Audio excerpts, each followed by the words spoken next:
How's it, bro? All right, everybody. Well, I'm going to be doing a little Augustine amplification reamp session process of what I did in this video.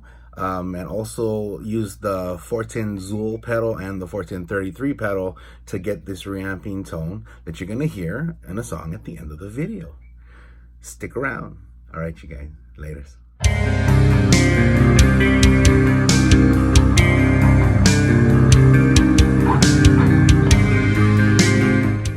All right, you guys, in today's video, I'm still reamping Metatron, and I am on amp number 2, which is going to be my Augustine amp, custom amp made and designed for me from Mr. Ben Barragan at Barragan Amplifiers. And hope you enjoy this week's video or today's video. I don't know how many of these videos will be a week, but I got a lot of amps to reamp for the album, so stay tuned, enjoy. All right, you guys. Here we go. So a little bit about the amp real quick is that this amp was an amp that I kind of wanted a couple of amps features inside, and the first amp that I really wanted it to model after was my Mark III, and this Rivera TBR1M, and also the clean stage of the Mark I. So just to get you guys going. Whereas far as the cab, I'm still using the 1960s lead cab. I'm keeping the same mic configuration throughout the whole project, just to keep it simple. If not, I'm going to be using the Marshall cab, my Mesa cab with the Vintage 30 Greenback 25s, and probably the ported Vintage 30 cab for Mesa Boogie and the Omega cab. So you guys stay tuned. As far as my pedal setup, I'm going to be reamping left and right rhythm guitars. It's coming through from my X32. The DI signal is being fed to my chromatic tuner. The bypass is being sent into the Zool. The Zool is in the return and send effects of the amp, and then it comes out of the output into the Mic 1433. Then it jumps to my Tube Screamer Mini, and then it goes into the front of the amp. And that's the signal chain for this one right here. I'm also using a Voodoo Lab Pedal Power ISO 5. And these are my settings that I have for this amp. The Zool is a must. I just realized today, because I don't know if you saw my live video. And here's for this amp, the 33. No, for those of you that saw my Facebook Live earlier, yeah, no, in between every space or pause in the DI signal, the amp would be like, so I hooked up the Zool pedal, a necessity. Here's a little setup on my settings here. Got the gain a little past half, probably 1, 2 o'clock.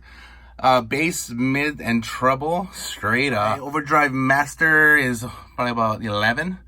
My presence is 12. And my master is at 12 o'clock. And what I am trying to do, again, is push. I'm trying to push the power tubes, you know?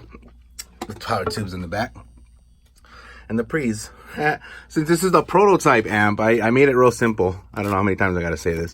But I made the amp simple to get it in and out, to try different tubes. All right. My son just got back from Japan, and he got me this Japan prison shirt. I guess it's like the Alcatraz for Japan. It's a beanie, I mean, not a shirt. So I'm sporting it in today's video. Yes. On.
That sounded pretty good. I'm gonna roll with it. So again, I'm going to definitely be giving you guys what it sounds like in the mix and all that good stuff later, so you guys can judge for yourself. What do you think? Let me know also in the comments. Up to you, and hit record. And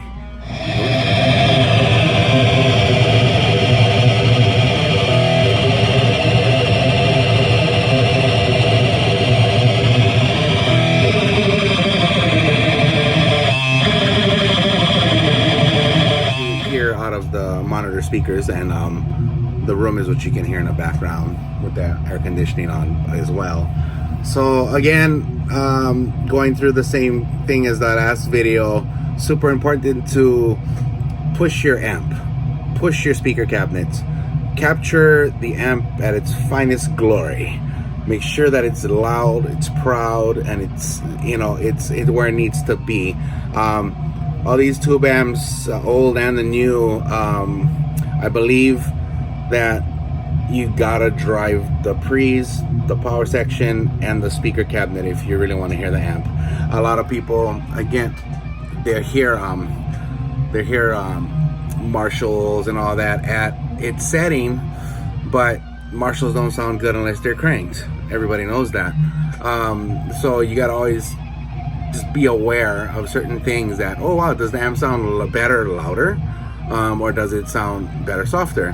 And again, you're going to be stuck in the confinements of where you live. Honestly, if you don't have a studio, you're not going to be able to just crank your amp throughout the day. I'm lucky that I can do this 24/7 where I live. So yeah, just another tip and notes. All right, so you guys ready? So here's the video. This is song number 1 from the album Metatron, and this has a special guest Eddie Barragan soloing in it on this song. So I don't know sure how much I'm gonna let you hear the song. Probably gonna just let you hear a minute of each song.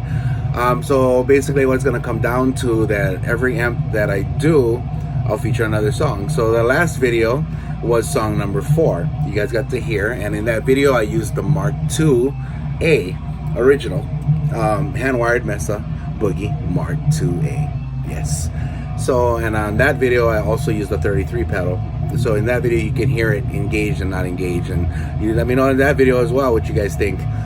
So yeah, this second video is song number 1, and then the next amp I do will be another song. So every time you see Reamp, just know that there's another song from the album being featured, and maybe a solo might sneak peek its way in there. And thank you guys for watching. I hope you guys enjoy song number 1 from Metatron.